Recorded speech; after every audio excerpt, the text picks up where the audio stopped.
दोस्तों, नासिक से एक बहुत ही चौंकाने वाला मामला सामने आया है।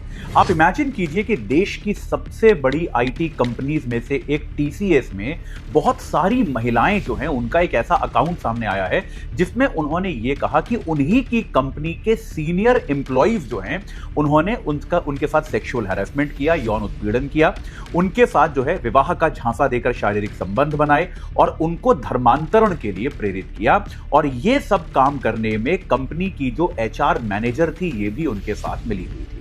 भारत आईटी के क्षेत्र में दुनिया के बहुत अग्रणी देशों में से एक माना जाता है। ऐसे में इस विवाद ने भारत के आईटी जगत को पूरी तरह से हिलाकर रख दिया है।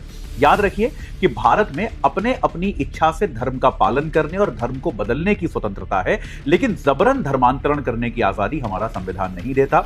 महाराष्ट्र राज्य, जहां पर यह नासिक स्थित है, वहां पर अभी कुछ समय पहले ही धर्मांतरण विरोधी कानून भी पास किया गया था, जहां पर जबरन धर्मांतरण कराने पर सख्त सजा का प्रावधान किया गया था। तो ऐसे में नासिक का ये मामला जो सामने आया, वहां पर ऐसा प्रतीत होता है कि उस कंपनी के कुछ एम्प्लॉइज और कुछ एचआर मैनेजर्स मिलकर महिलाओं के साथ सेक्सुअल हैरेसमेंट कर रहे थे और उनका धर्मांतरण कराने का एक रैकेट जैसा चला रहे थे। इस मामले में अब तक 8 लोगों को गिरफ्तार किया गया है और उसके बाद जो है अभी और जांच चल रही है और आगे और भी गिरफ्तारियां होने की संभावना है। इस केस में सत्यता कितनी है, इसकी जांच अभी आने वाले समय में जब होगी तब हमको पता चलेगा, लेकिन निश्चित तौर पर यह कई सारे बुनियादी सवाल उठाता है।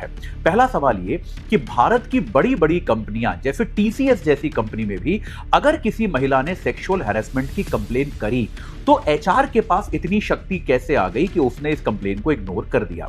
अगर किसी महिला ने धर्म के आधार पर बुलिंग की शिकायत करी तो इस पर तुरंत कार्रवाई क्यों नहीं की गई। और अगर धर्मांतरण जैसी चीज ऐसे इलीट संस्थानों में, जिनको आप बड़ा ही एक आधुनिक संस्थान मानते हैं, अगर यहां पर जो है धर्म के आधार पर धर्म परिवर्तन वगैरह की कोशिश की जाएगी, तो क्या कहीं पर भी धार्मिक स्वतंत्रता बाकी है या नहीं है।